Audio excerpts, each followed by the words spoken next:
y 3.5 empezamos.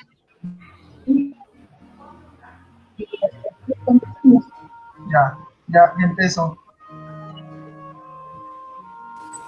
Gracias, entonces da como unos 10 minutitos para que nos preparemos y eso.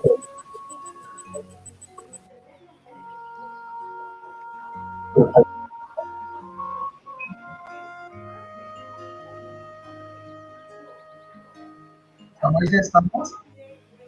El señor moderador.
Buenas tardes.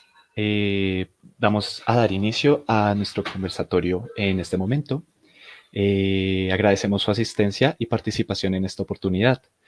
En este momento estamos reunidos para un diálogo de saberes, contando con la participación de algunos compañeros y colegas, tanto nacionales como internacionales.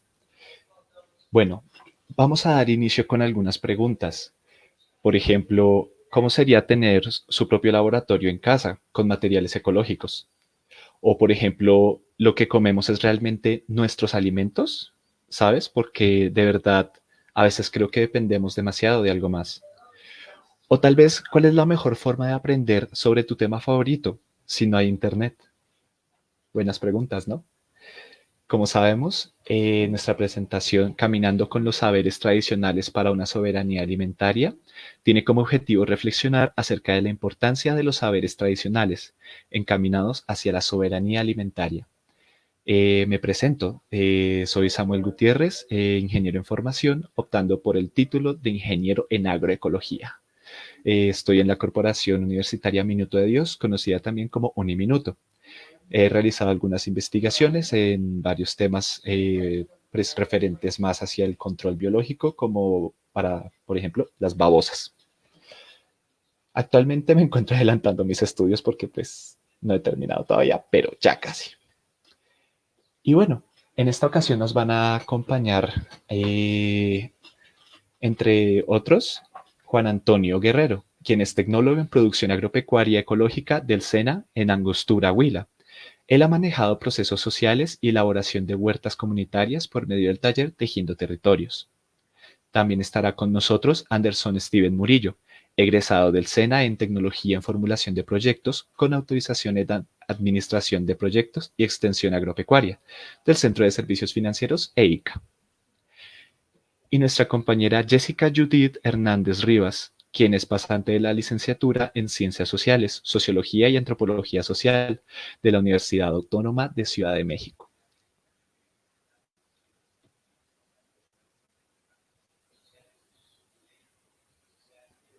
En este momento vamos a dar inicio a esta presentación con nuestra compañera Jessica.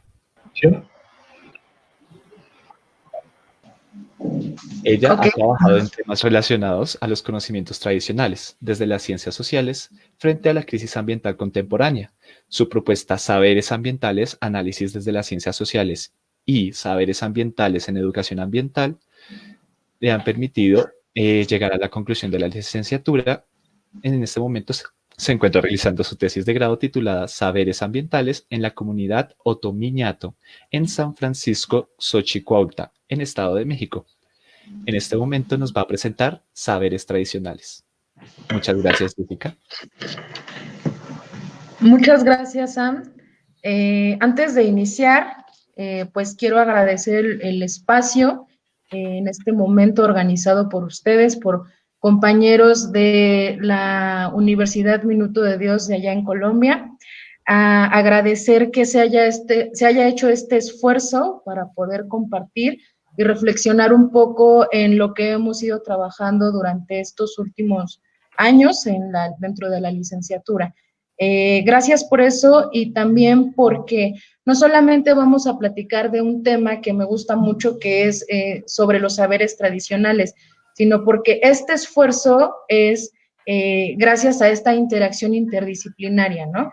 Entonces, bueno, pues como lo dijo Sam, yo estudio en la Universidad Autónoma de la Ciudad de México y mi formación es en ciencias sociales. Actualmente lo que les voy a presentar es una parte de la tesis que estoy realizando de licenciatura. Mi tesis lleva por título Saberes Ambientales, Otomiñato de la Comunidad de San Francisco Xochicuautla.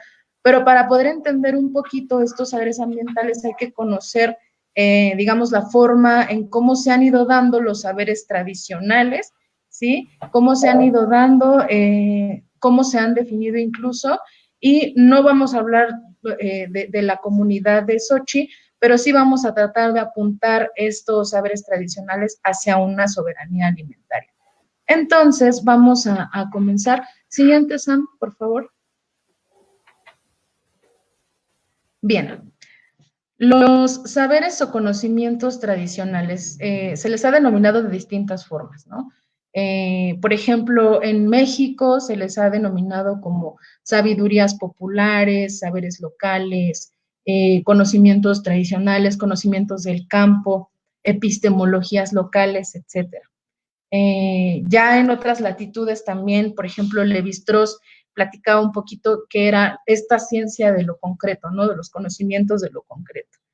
Y se ha ido como, digamos, como compartiendo distintos enfoques, por ejemplo, el enfoque de las epistemologías locales o epistemologías alternativas por ahí de Philip de Escola, y en algunos temas de ambientales también se les ha llamado como conocimientos ambientales tradicionales o ecologismos populares, que ya lo marca mucho Joan Martínez Alier. El hecho es que se ha trabajado bastante sobre este tema, no solamente en los últimos años, sí se han hecho varias propuestas para definir a este conocimiento que se ha ido transmitiendo de generación en generación y que ha seguido permeando durante los últimos años, ¿no? Siguiente, por favor, Sam. Estos saberes o conocimientos tradicionales evidentemente se van compartiendo a través del tiempo y van a dotar a los espacios, a las comunidades de sentido y significado. ¿Qué es lo que van a lograr? Van a lograr realizar un orden o a integrar un orden social y un orden cultural en las prácticas tanto individuales colectivas. Normalmente se puede pensar que los saberes solamente se van transmitiendo de manera oral, y sí, evidentemente sí es parte de la transmisión de los saberes, pero también se pueden ver en distintas prácticas, ¿no? Por ejemplo, en las danzas, en los cantos, en los rituales, en los bordados, en el lenguaje, en la gastronomía, en el muralismo, etcétera.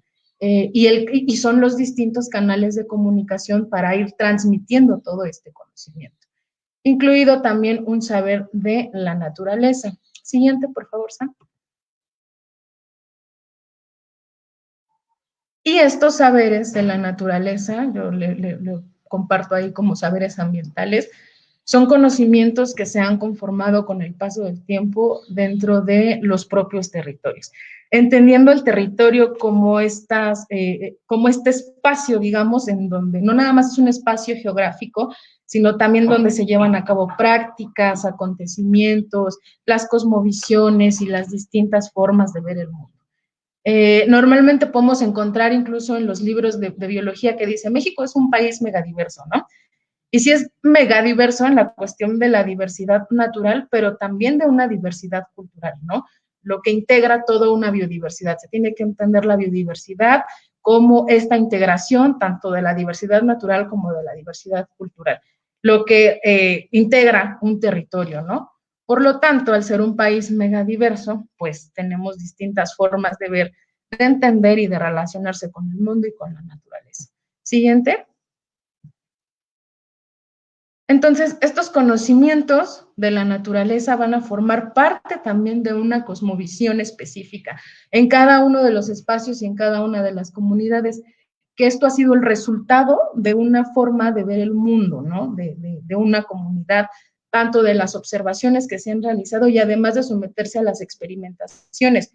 ¿Por qué? Porque este conocimiento milenario que se ha transmitido también se somete a ese tipo de experimentaciones, ¿no? Y es lo que permite conocer más a fondo a los espacios naturales. La siguiente.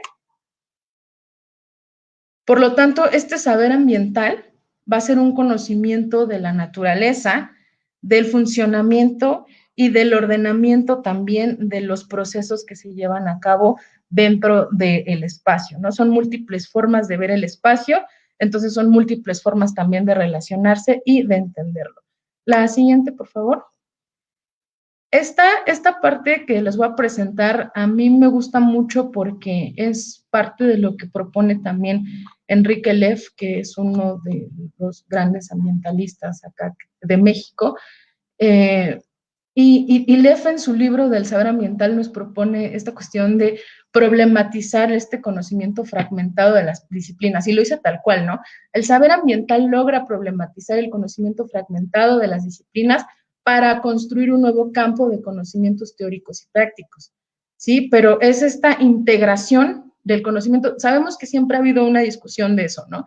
De la integración tanto de las ciencias naturales o las ciencias exactas como de las ciencias sociales, pero además se busca que sea integral en el sentido de que también se reconozcan los conocimientos locales, los conocimientos de las comunidades, pero no con la idea de legitimizar un conocimiento, sino con la idea de construirlo y de aportar a partir de esta integración. Y ahí tenemos, digamos, como claros ejemplos, ¿no? Por ejemplo, esta cuestión de la ecología política, este nuevo campo disciplinario, o incluso la agroecología, ¿no? Creo que también uno de los grandes retos de estos saberes tradicionales, específicamente en el saber ambiental, es lograr tener esa articulación de las ciencias y de este conocimiento, digamos, local, ¿no? La siguiente, por favor. Por lo tanto, los saberes ambientales o este conocimiento de la naturaleza va a ser fundamental para la preservación de la biodiversidad. Volvemos a repetir esta cuestión. No se puede entender a la naturaleza como una sola. No se puede entender a la naturaleza como una esfera y otra esfera aparte, ¿no? Al humano, ¿no? Sino que hay una integración. Y esto es lo que da paso a la biodiversidad, una integración entre la diversidad natural y la diversidad cultural. Y se puede ver, por ejemplo, siguiente, en este pequeño modelo, que es un modelo que propone Víctor Toledo para los análisis etnoecológicos, que es esta integración del cosmos, del corpus y de la praxis, ¿no? Que es esa relación que hay dentro de estas tres esferas, donde no hay separación del paisaje natural ni del cultural. No se pueden entender separadas, sino están ligadas de algún modo, ¿no? ¿Qué es lo que va a hacer esto? Que va a construir un sentido de la vida en cada una de las comunidades. Pero lo mencionábamos hace un rato, o sea, no solamente es un solo conocimiento hegemónico, sino hay distintas formas de ver el mundo, le llaman por ahí las culturalezas, ¿no? Entonces, son muchas formas de entenderlo a partir de este modelo. A mí me parece muy adecuado los análisis etnoecológicos y que principalmente están enfocados a no legitimar el conocimiento local, ¿no? Siguiente. Por lo tanto, estos saberes nos van a demostrar la existencia de un conocimiento ecológico de las comunidades, del funcionamiento y del ordenamiento también de la naturaleza. Un conocimiento ecológico que no es el conocimiento que puede tener, y con todo respeto lo digo, el conocimiento de una persona que estudió biología o de una persona que estudió geografía, o alguien que estudió ciencias de la tierra, o alguien que estudia, o que tiene alguna formación, ¿no? Digamos, sería como en la cuestión formal, pero donde también está este otro conocimiento de las comunidades, ¿no? Que perfectamente conocen la ruta de un bosque, que conocen los ciclos hidrológicos, que conocen los tiempos para sembrar, los tiempos para cosechar, etcétera. Entonces, este es un conocimiento también muy válido para poder entender e incluso nosotros poder llevarlo a la práctica, ¿no? Siguiente. Por lo tanto, y esto es muy desde mi lectura y desde lo que yo creo también, es importante, los saberes ambientales tienen una importancia en distintas cuestiones, pero me gusta resaltar mucho esta parte de que nos permite revalorar a las culturas locales, ¿no? Y a los conocimientos tradicionales. Es importante revalorar todo ese saber, todo ese conocimiento, porque nosotros como estudiantes, en algún momento de nuestras vidas hemos salido al campo, o las primeras veces que salimos al campo aprendimos demasiado de la comunidad, y no solamente es para que eso que pudimos aprender se quede en un diario de campo o se quede registrado en una tesis, sino que también nosotros podamos llevarlo a la propia práctica, ¿no? En nosotros como desde nuestra perspectiva y desde nuestra persona. Otra de las cosas es que pues también va a romper con esta lógica hegemónica del pensamiento moderno, ¿no? Esta lógica de que solamente se puede aprender, digamos, en los espacios educativos, sino que también vamos a articular estos conocimientos y no legitimarlos, ¿no? Sino articularlos y crear y proponer cosas nuevas. Siguientes, por favor. Nos va a ayudar también a apostar la presión de otros saberes que van más allá de los conocimientos científicos, de otras formas de entender el mundo. Esto lo recuerdo mucho por las prácticas o los viajes que se han realizado con los compañeros de la universidad, que nos han dejado aprendizajes y que al final de cuentas sí no lo hemos traído para, no solamente para dejarlo registrado, ¿no? Sino lo hemos traído para llevarlo en día a día, ¿no? La siguiente. Y es esto, ¿no? O sea, llevar a la praxis los conocimientos de la naturaleza para la soberanía alimentaria. Llevar a la práctica el tener el contacto, digamos, con la tierra. Esta idea de los huertos, o acá en la ciudad, ¿no? Por ejemplo, la idea de crear tu propio huerto, de crear tu propio alimento, o sea, más allá de estar apoyando a la naturaleza, es también una cuestión humana, ¿no? Es una cuestión de tener el contacto con la tierra, de poder sentir y de poder mover muchas emociones. Y más ahora que estamos en una época de crisis, digo, la crisis ya se veía venir desde hace bastante tiempo, pero ahora estamos en un momento crucial, ¿no? Con esta cuestión del COVID, y yo considero que deberíamos de caminar al encuentro de las otredades, ¿no? Este es el momento para poder hacer eso, el momento de llegar a ese reconocimiento o de estos conocimientos y saberes locales, porque sí son muchos los signos, ¿no? Que denotan que el modelo civilizatorio actual, este modelo de la modernidad, pues atraviesa por una profunda crisis que es esta, en donde la visión del mundo urge cambiar, ¿no? Debe cambiar. Esta crisis, por lo tanto, pues sí está abriendo un paso a lo que podríamos llamar el florecimiento de la diversidad, ¿sí? El reconocimiento, la valoración, el aprecio por el otro. Es decir, aquí tiene que entrar esta frase que de pronto escuchamos mucho que dice un mundo diverso, un mundo donde quepan muchos mundos, ¿no? Retomando, compartiendo y aprendiendo estas formas de relacionarse con la naturaleza. Y ya lo diría por ahí Víctor Toledo en su libro de Ecocidio en México, ¿no? La batalla final, pues, es por la vida. Muchas gracias.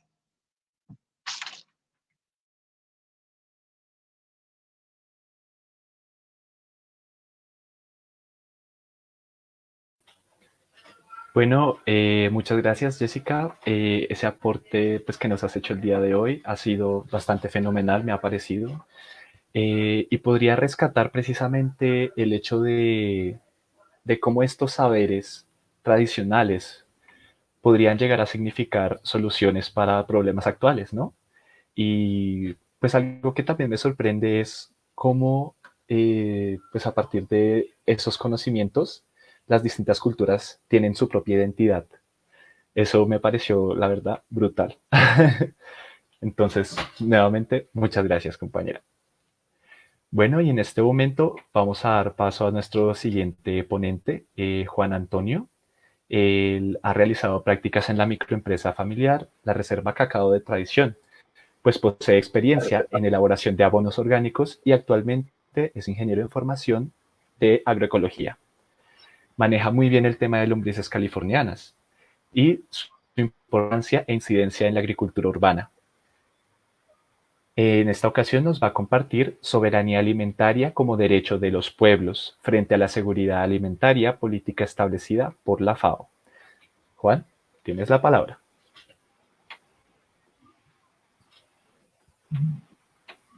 Hola, buenas tardes para todos. Mi nombre es Juan Antonio Guerrero, estudiante de formación de Ingeniería Agroecológica, pero primero quiero dar gracias a diversos autores, a Eduardo Bartra, teórico social, crítico de capitalismo y asuntos agrarios, a Eduardo Budinás, crítico del extractivismo, ha hablado del buen vivir, sostenibilidad y sustentabilidad, Jairo Restrepo, un gran maestro de la agricultura orgánica, a Clara Nicholson y a Miguel Altieri, que son agroecólogos, a Álvaro Acevedo, que es un profesor de la Universidad Nacional y que me dictó introducción a la agroecología, a Guadalupe Huerta, al Colegio de Antropología Social de la UAP, en Puebla, México, y esencialmente al SENA de la Angostura, que me dio la formación de tecnólogo en producción agropecuaria.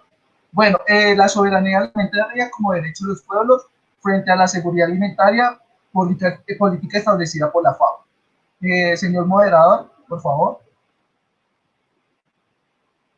Que la soberanía alimentaria es un concepto de la vida campesina.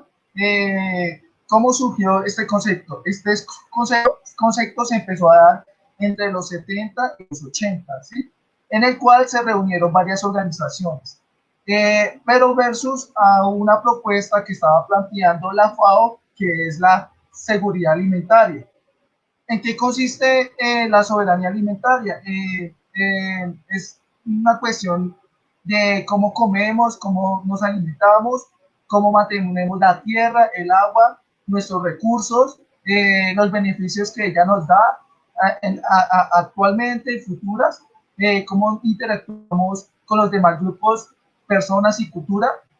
También se genera solidaridad, no se genera competencia. También nos genera una construcción de un mundo desde abajo hacia arriba, es decir, las bases sociales, ya sea campesinos, indígenas, afrodescendientes, en toda Latinoamérica van construyendo esta propuesta o empezaron a construir esta propuesta, que es una alternativa a la situación actual que podemos vivir actualmente a nivel Latinoamérica y en Colombia.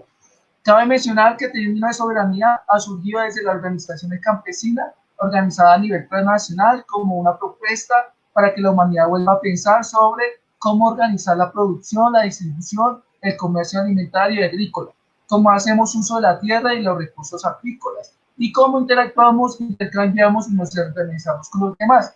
Para mí es una buena propuesta porque la vida campesina aglutinó gente de Asia, de África, de Oceanía, de Latinoamérica, de Centroamérica, de Norteamérica y a nivel mundial sobre esta propuesta que es interesante y genera una crítica y también propone cambios para que la gente sea consciente que el agricultor es primero, que el agricultor es importante, que sin la agricultura no hay humanidad, no hay ser humano, ¿sí?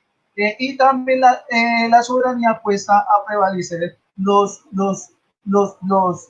la biodiversidad y los ecosistemas. Por favor, Samuel, moderador. Bueno, este es un video que quería presentar. Si quieren, ustedes pueden buscarlos en YouTube. Se llama Todos por la Soberanía Alimentaria. Por favor, Samuel, puedes avanzar. Bueno, características de la soberanía alimentaria. Es súper interesante estas imágenes porque son de diversos lugares y espacios que he estado. El primero es de un proceso que yo realicé acá en Bogotá, en un conjunto residencial que se llama Centro Nariño, cerca de Corferias. Y ahí hicimos un proceso con un compañero que se llama Andrés Pinto. El proceso de lombricultura, hicimos un taller que se llama Tejiendo Territorio, y las otras imágenes son de una finca que visité estando en una clase con la profesora Ángela Salamanca, y pues me pareció las imágenes porque hay producción de pollo, producción de gallina, hay cultivos diversos, esencialmente está la señora productora con su sonrisa feliz. Bueno, las características de la soberanía: se genera autonomía territorial, es decir, que el campesino puede tener su propia política, su propia forma de utilizar el agua, su propia forma de utilizar el suelo. Derecho a alimentos sanos. ¿Por qué es fundamental el derecho a alimentos sanos? Porque muchas veces hay trazabilidad de agroquímicos y de insumos de síntesis química, ¿sí? Y puede perjudicar a la gente. También semillas criollas y nativas, le apostamos eso. Hay grupos y organizaciones como el Grupo Semilla que le apuesta a eso, al cuidado de la semilla y también la interacción. Y también está el Carnaval del Maíz, que también es una organización que le apuesta a eso. El agua como un recurso fundamental, como un derecho. ¿Por qué el agua es importante? El agua es fundamental porque nos puede suministrar agua potable a la gente y también a los cultivos y a las especies menores, es decir, a los pollos, a la gallina, a los cuyes, a los marranos. la agricultura con saberes ancestrales, apostándole a la agroecología. ¿Sí? Como agroecólogo en formación, le apostamos a eso, es decir, manejo integral de plagas, manejo de insectos, de virus, de plagas, toda esta cuestión que nos puede generar que agroecosistemas estén bien manejados. También podemos generar una ética biocéntrica y no el antropocentrismo, es decir, quitar esa imagen europea, norteamericana, de que ellos son el centro, ¿sí? Llevar a nuestra realidad actual, o sea, a nuestro continente, como diría Eduardo Budinás, llevar el buen vivir para que las comunidades indígenas y las comunidades campesinas y afrodescendientes puedan cuidar su ecosistema sin alterarlo. Por favor, Samuel, compañero Samuel. ¿Qué es la seguridad alimentaria? La Organización de las Naciones Unidas para la Agricultura y la Alimentación FAO habla de seguridad a nivel individual, hogar, nación y global. Se consigue cuando todas las personas en todo momento tienen acceso físico y económico a suficiente alimento, seguro y nutritivo para satisfacer sus necesidades alimenticias y sus preferencias, con el objeto de llevar una vida activa y sana. Como vemos, la imagen de abajo es de la plaza de mercado Palo Quemado, en donde llegan diversos alimentos a nivel nacional, pero no sabemos cómo se siembran estos alimentos. Por favor, moderador Samuel. Bueno, características de la seguridad alimentaria. Desconocer de dónde vienen los alimentos, ¿sí? Es necesario conocer eso, es decir, actualmente es monocultivo, o sea, un solo cultivo trazable, homogeneidad. ¿Y qué provoca eso? Que llegan plagas, que llegan enfermedades, que llega un hongo, que llega un virus, que llega toda esta cuestión. Y puede perjudicar también la salud humana. Agrotóxicos y fertilización nitrogenada. ¿Qué pasa con la fertilización y los agrotóxicos? Que la gente al aplicarlo se puede enfermar y también puede generar alteraciones ambientales y afectar a aves, a insectos, que pueden ser benéficos para las interacciones ecosistémicas. Semillas transgénicas y modificadas, como sabemos, Bayer la gran maneja las semillas y el negocio de las semillas, y a nivel nacional e internacional están imponiendo a los países que le compren las semillas a Bayer y a otras casas que generan estos tipos de semillas que la mayoría de las veces están envenenadas. Esas semillas están envenenadas y tratadas de agroquímicos. Impactos ambientales, deforestación total. Como vemos, en el Valle del Cauca hay los monocultivos, el arroz, la palma africana, generan un gran impacto. Y también la ganadería extensiva. Y alimentos pobres de nutrientes, es decir, los alimentos que no tienen los nutrientes suficientes para que la gente pueda alimentarse adecuadamente. Señor moderador, por favor. Bueno, este video lo pueden buscar en YouTube como Seguridad Alimentaria, un programa que busca disminuir la desnutrición infantil. Este video es una crítica a las políticas actuales del gobierno de Iván Duque y también de cómo la señora primera dama de nuestro país, que es la esposa de Iván Duque, cree que con programas de seguridad alimentaria, como llevarle bolsitas a los niños, como darle regalitos a la gente, o sea, darle un contentillo, decirle a la gente, mira, te damos una bolsita, pero ténganos en cuenta, ¿sí? Pero así no se combate el hambre, así no se combate la desigualdad, así no se combate las problemáticas actuales que tenemos en nuestro país, ¿sí? O sea, ellos a voces dicen ayudar, pero en la realidad no. Claro ejemplo, agroingresos seguros y otras políticas que han dañado el agro colombiano. Señor Samuel, por favor, moderador. Reflexiones finales. Colombia ha sufrido una guerra que ha generado desplazamientos, desapariciones en todo el sector rural. Los tratados de libre comercio han arruinado el campo colombiano, ocasionando que los campesinos en su producción no sea valorada por las importaciones de alimentos del exterior, es decir, los alimentos que el campesino deja de sembrar y nos traen alimentos importados ya sea de Europa o de acá del mismo Latinoamérica. La seguridad alimentaria no garantiza nada, al contrario motiva el que continúe las producciones de alimentos por medio de monocultivo, dando continuidad al agroextractivismo y agrocapitalismo que generan alimentos con residuos de pesticidas, agrotóxicos que provocan impactos a la salud y al medio ambiente. La soberanía se construye al lado de la organización campesina indígena afrocolombiana que apuestan a construir una paz real que le permite sembrar alimentos de forma agroecológica sin involucrar multinacional, transnacional, intermediario. Con la soberanía alimentaria podemos iniciar un cambio real para este país. Apostemos a las redes de comercio y consumo justo. Apostémosle a eso. Comercio y redes de consumo y comercio justo. Y a los mercados campesinos y agroecológicos. Es necesario comprarle a los campesinos. Es decir, romper a los intermediarios y ir directamente con los campesinos y los agricultores. Como final, el campo es primero. Todos venimos del campo.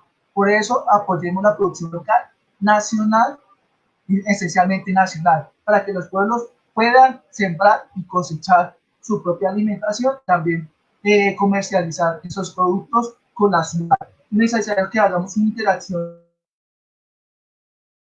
Gracias, muy amable para todos.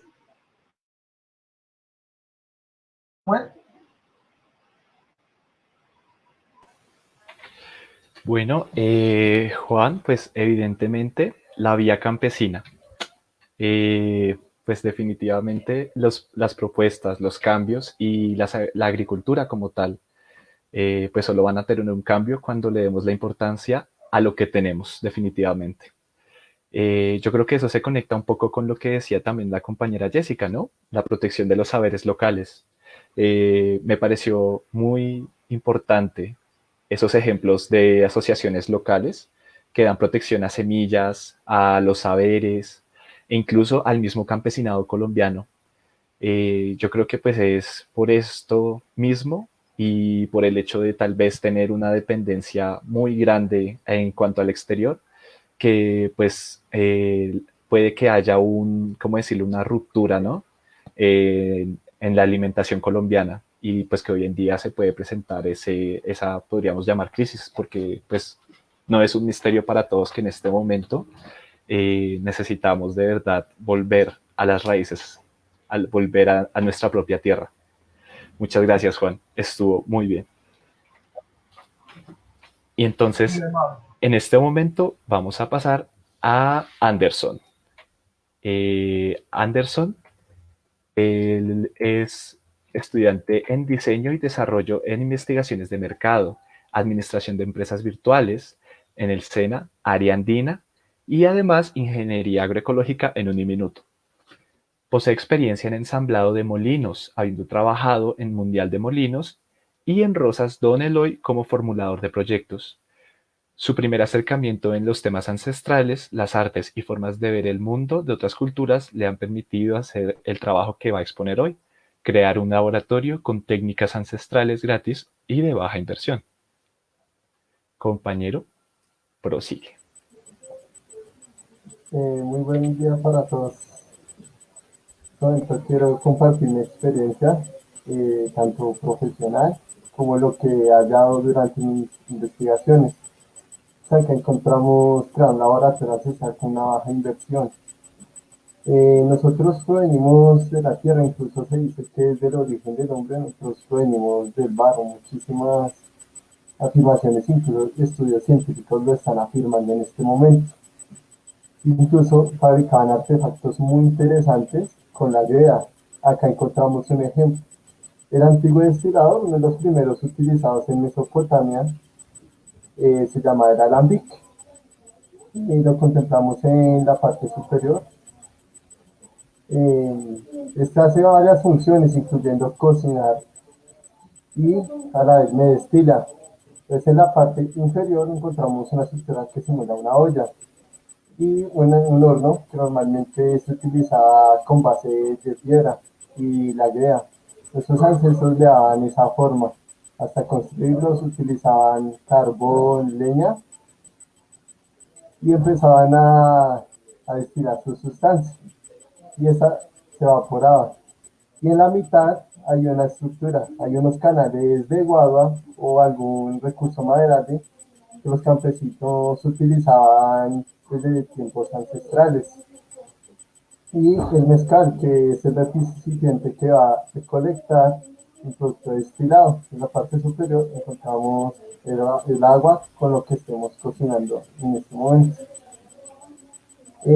También en la parte de resoluciones, dice que el Estado colombiano defiende todo lo que son la diversidad cultural y las riquezas. Estos artes es una riqueza cultural en este momento. Es necesario empezar a realizar nuevos avances con estas técnicas, rescatar estos conocimientos ancestrales para empezar a generar nuevos productos locales. Ese es el propósito que quiero reflexionar en esta charla, incluyendo allá algunas normas como las Incoltec, que nos dicen que nosotros tenemos que garantizar una inocuidad al consumidor final. Esto se logra sometiendo los alimentos a una temperatura óptima, que normalmente es por encima de los 75 grados centígrados. Moderador, ¿me harías el favor de la siguiente? Acá encontramos la política de aguas. ¿Qué tenemos que tener en cuenta al buscar algún producto del suelo? Primeramente, si está al lado de algún río o algún yacimiento, tenemos que tener muchísimo cuidado porque nuestra intervención puede afectar la inocuidad del agua y más si es potable en este caso. Moderador, siguiente.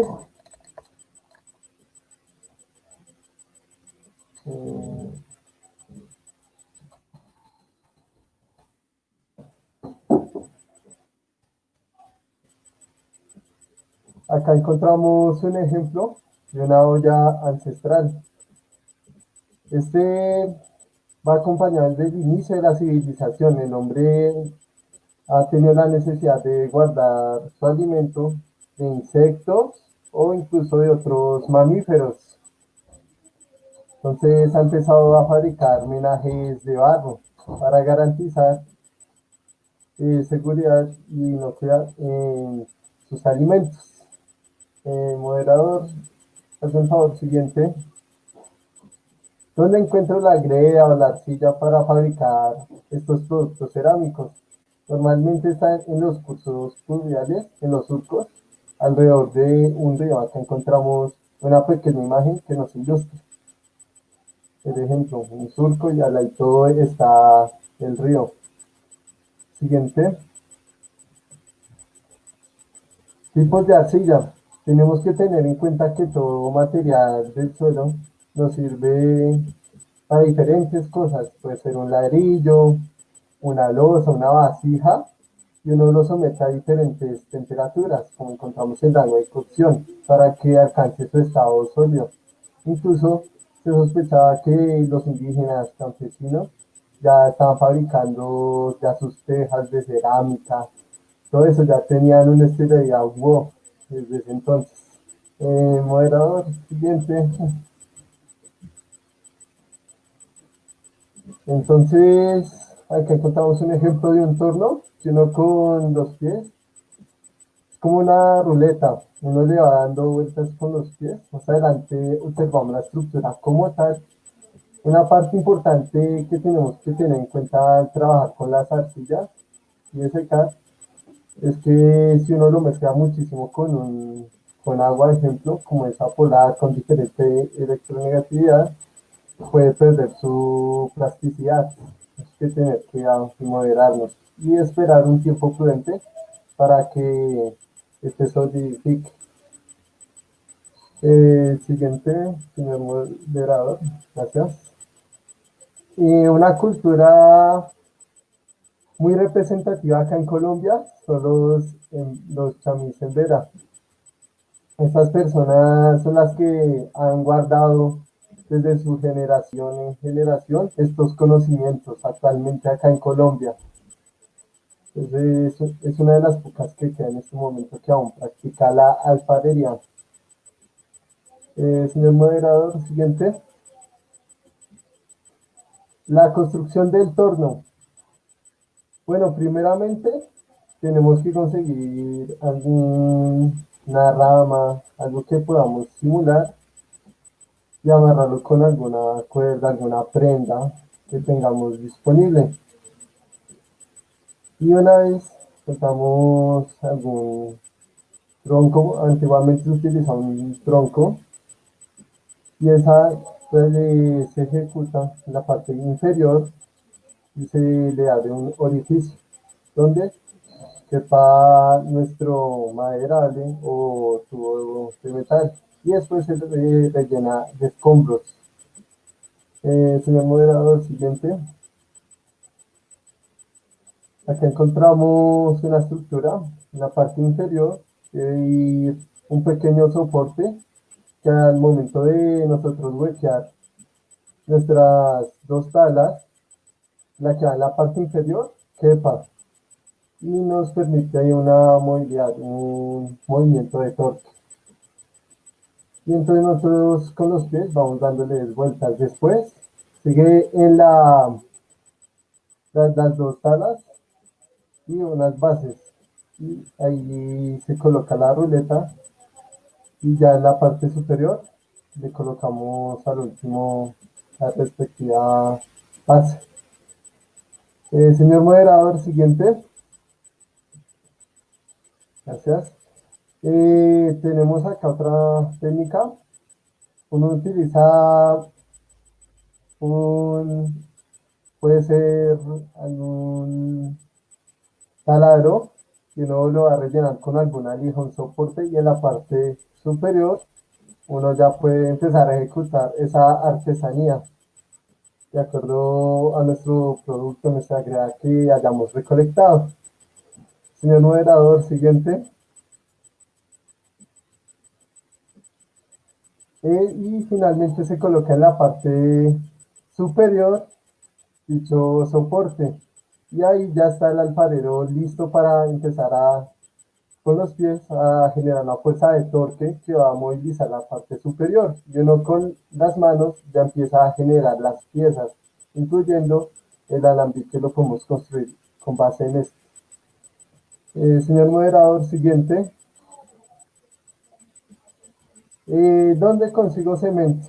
Primeramente, es una roca sedimentaria. Más adelante voy a ilustrar bien para que ya toda persona sepa identificar dónde puedo hallar esta roca sedimentaria. Entonces, primero tenemos que contemplar que las evaporitas, como el yeso, la silvita y el alita, al tener un contacto con una piedra, o sea, nosotros pegarle así, puede generar calor. Esto nos sirve para empezar nuestra construcción con diferentes materiales y darles una forma. Más adelante se puede hacer con metales, con arcilla, entre otros. Es jugar con todo lo que tenemos localmente. Incluyendo acá un ejemplo cuando ya tengamos el mortero, que es ya para triturar algún material que tengamos en nuestra finca. Este se puede hacer con alfarería incluso. Señor moderador, siguiente. Acá encontramos una imagen muy clara. Aquí está un río, una erosión, puede ser incluso una montaña, y el sedimento que es como la parte plana que encontramos aquí. Entonces es una combinación entre las metamórficas y las rocas ígneas de algún lugar. Entonces cuando se una finca, tenemos que contemplar esto, donde podemos hallar estas rocas y empezar a jugar con ellas para generar nuevos artefactos. Señor moderador, siguiente. Un proceso muy importante es la separación por lixiviación. Ya mencionamos que uno al someter un líquido a diferente electronegatividad, tiende a separarse. Uno también tiene que tener cuidado con la arcilla o con otro material, pero hay veces donde uno encuentra un mineral como un oro o alguna evaporita, entonces podemos acá en este caso colocar, por ejemplo, acerrín y agua, le adicionamos el agua y encontramos ahí una separación entre la arena en la parte inferior y en la parte superior en la acerrín. En caso del oro podría quedar en la parte inferior. Señor moderador, siguiente. Aquí encontramos una imagen muy clara del laboratorio ancestral conectado a los canales de Guava. Indígenas, campesinos lo hacían antiguamente con esto. Y un recurso maderable. Y acá encontramos el mezcal, puede ser algún recipiente de vidrio, incluyendo otra vasija de barro. Y encontramos ahí un horno de piedra, de ladrillos, que se puede fabricar cuando nosotros ya encontremos la greda. Siguiente, señor moderador. Gracias. Muchísimas gracias a todos por su atención. Es mi número de contacto.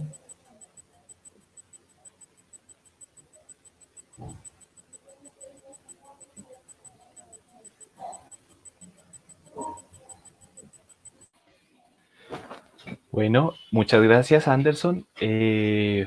Pues antes que nada, yo creo que resaltar lo versátil que es la cerámica y la forma en la que ésta podría ayudarnos, ya saben, como elemento de muchos usos distintos.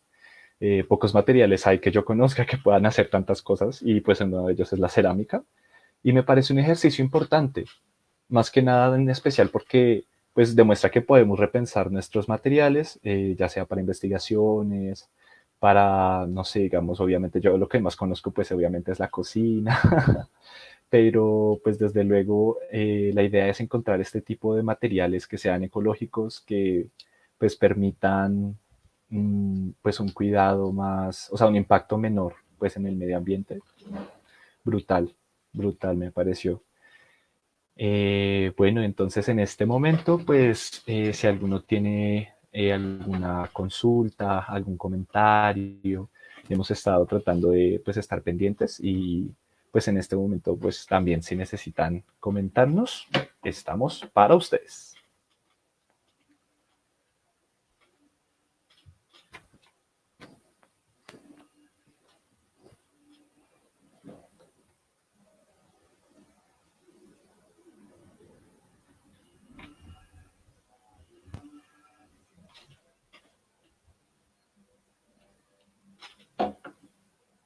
Ven, por acá tenemos comentarios de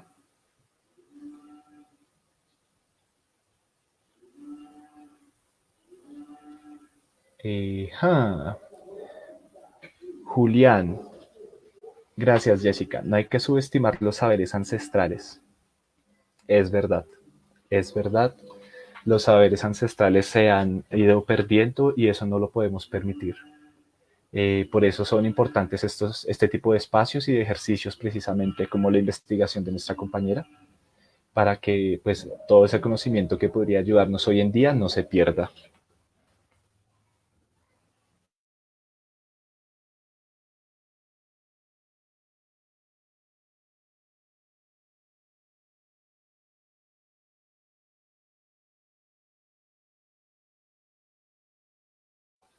Ajá, también tenemos acá. Cabe mencionar la cantidad de alimentos que se desperdician diariamente por no cumplir los estándares de calidad. Es verdad, el mercado puede ser bastante agresivo en ese aspecto.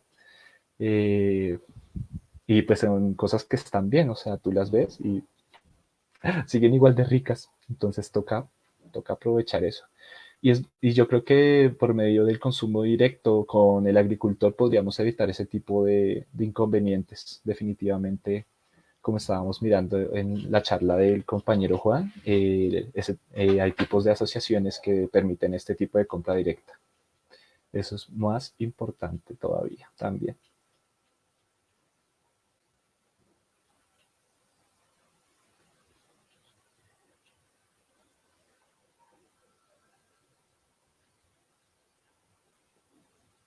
Bueno, por ahora parece que tenemos todo cubierto. Entonces, pues vamos a empezar con una pequeña sección que podríamos decir conclusiones, en donde pues cada ponente nos va a hacer, pues nos va a compartir como una idea o una reflexión en torno a lo que hemos dialogado. Entonces, en este momento podemos darle la palabra al compañero Juan.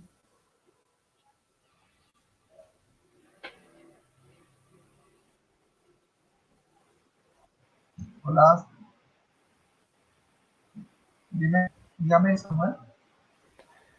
Entonces, bueno, digamos, yo creo que pues lo que más podríamos haber destacado en general de las tres charlas, pues es cómo concuerdan los saberes tradicionales, ¿no?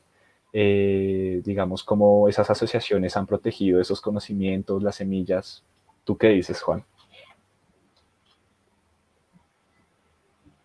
Bueno, yo le doy importancia a las organizaciones campesinas, a las organizaciones indígenas y a las organizaciones afro, afrocolombianas.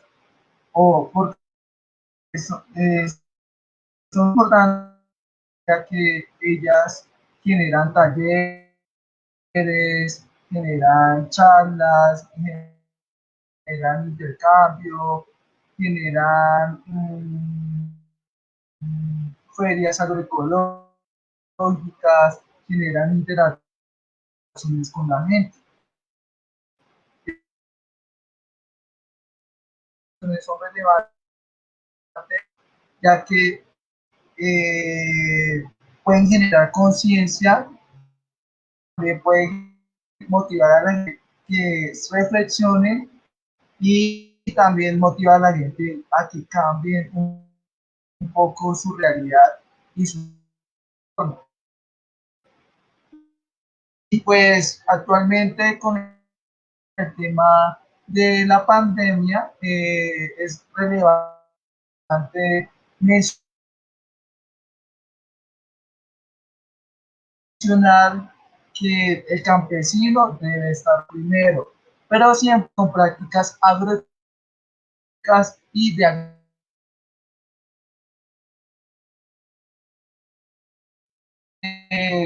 manejando compost.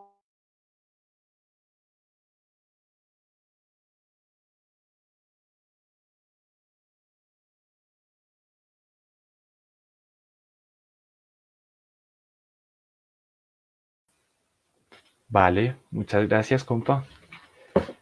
Bueno, entonces en este momento damos paso a el compañero Anderson. ¿Tienes comentarios acerca de, no sé, digamos, de los saberes tradicionales, por ejemplo, y de cómo podrían verse ahí reflejados en los cerámicos?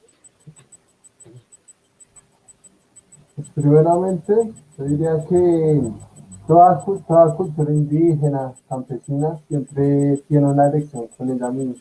En todo territorio hay alguna práctica ancestral, desde la carpintería, desde la alfarería, que es un gran ejemplo de tecnología, también en la parte agropecuaria, porque hay algunos sistemas que se dice que son capaces de resistir al cambio climático, que provienen de indígenas y campesinos.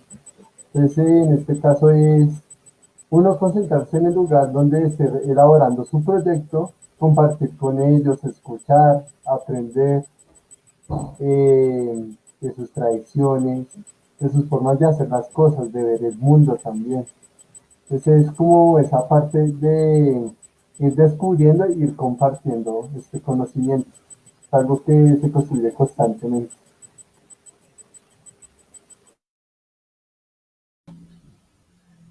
Vale, muchísimas gracias, Ander. Y damos paso a Jesse. Acá tenemos también un comentario. Pregunta Valquiria Bernal. Recomendaciones para preservar estas prácticas ancestrales en estos tiempos. Ok, A ver, eh, muchas gracias. Sí, mira, una de las formas de seguir preservando estos saberes tradicionales, muy al inicio de la presentación lo comentaba, pues es a partir de distintas prácticas, ¿no? Que pueden ser individuales y colectivas. Estas prácticas que se van a ver reflejadas en las danzas, en los cantos, en los ritos, en los bordados, en la artesanía, el lenguaje, ¿no? Entonces, el tener o estar en contacto con un espacio en comunidad, y el tener el contacto con estas prácticas es una forma de irlo pensando hacia nosotros mismos, ¿no? Y de ir entendiendo como esta complejidad ambiental, porque, no sé, pero durante los últimos años México y América Latina pues se han visto en riesgo y amenaza, ¿no? De esta cuestión socioambiental, digamos, como en todo el continente, ¿no? Este riesgo y esta amenaza de la naturaleza a las comunidades, digamos, eh, es múltiple y siempre, todo el tiempo va a venir acompañado de privatización, de apropiación, de violencia y de despojo, ¿no? No solamente de los espacios naturales, sino de la vida misma. Y también lo comentaba en las diapositivas, es una amenaza hacia el territorio, pero el territorio entendiéndolo como todo como este todo, ¿no? Donde hay una cosmovisión, donde hay prácticas, donde hay formas de relacionarse, de entenderse, donde hay sentimientos, donde se mueven emociones, ¿no? Entonces, sí, frente a esta problemática de devastación y de despojo, pues surge la participación, digamos, de actores sociales que van a defender el territorio, ¿no? Lo van a defender como parte de esta relación intensa que hay del ser humano con la naturaleza, y que en todo momento, también lo decíamos en la presentación, pues dota de sentido y significado a las comunidades. Entonces, sí, hay que poner mucho ojo que el riesgo y la amenaza socioambiental pues está latente en todas las áreas naturales, ¿no? Y incluso se agrava cuando estos espacios pues son habitados por comunidades que pues son comunidades campesinas, comunidades indígenas quienes se establecen ahí y quienes son los que defienden el territorio, que se están enfrentando pues contra esta oleada de violencia y de despojo, ¿no? Entonces, yo creo que también, más allá de preservar, de preservar como las prácticas, también hay que reflexionar un poquito en la problemática socioambiental que estamos viviendo tanto en México como en América Latina, ¿no? Porque estos movimientos, digamos, están haciendo no solamente el frente como a una construcción, digamos, como racional de poder entender el mundo moderno, ¿no? Sino también están como en contra como de todo este avance de formas de entender, o esta forma hegemónica de ver el mundo, ¿no? Ya lo decíamos, hay que dar paso a las autoridades, aprovechemos en este momento que estamos como en un momento de crisis donde podemos reflexionarlos, donde podemos encontrarnos como personas, como seres humanos, donde podemos llevar todos esos aprendizajes que hemos traído desde la universidad, desde las prácticas que hicimos, desde el haber estado en contacto con una comunidad, traerlo y no dejarlo olvidado, no dejarlo en un diario de campo, no dejarlo en una tesis, sino también compartirlo. Hay muchas formas de compartirlo. Incluso esta cuestión de la educación, ¿no? También como el compartir en familia, en compartir en estos espacios de discusión como el que hicimos, yo creo que esas también son formas y son lazos y son redes para seguir fortaleciendo estos conocimientos tradicionales y que sigan permeando. Muchas gracias. Bueno, muchísimas gracias, Jessie. Y bueno, entonces con esto pues daríamos paso ya al final de nuestra transmisión en vivo. Muchas gracias por asistir. Esperamos que pues hayan podido disfrutar de este espacio. De verdad que lo hicimos pues con mucho aprecio, pensando precisamente en ustedes. Entonces pues esperamos que pues puedan seguirnos acompañando. Muchas gracias.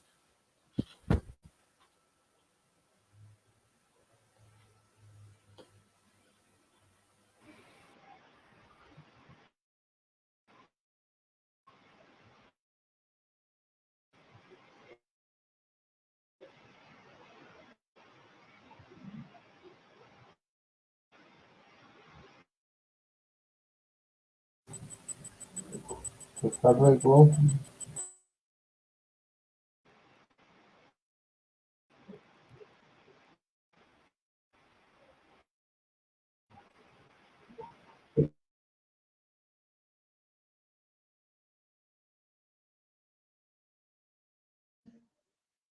¿Listo? Compañeros, pues muchas gracias por la invitación, muchas gracias por el espacio, por haber hecho esto posible, por habernos involucrado ahora con esta cuestión de las nuevas tecnologías para poder compartir y para poder reflexionar sobre los temas con los que estamos trabajando. Muchas gracias a todos por la invitación y espero que podamos seguir compartiendo en otro momento. Gracias. Chao.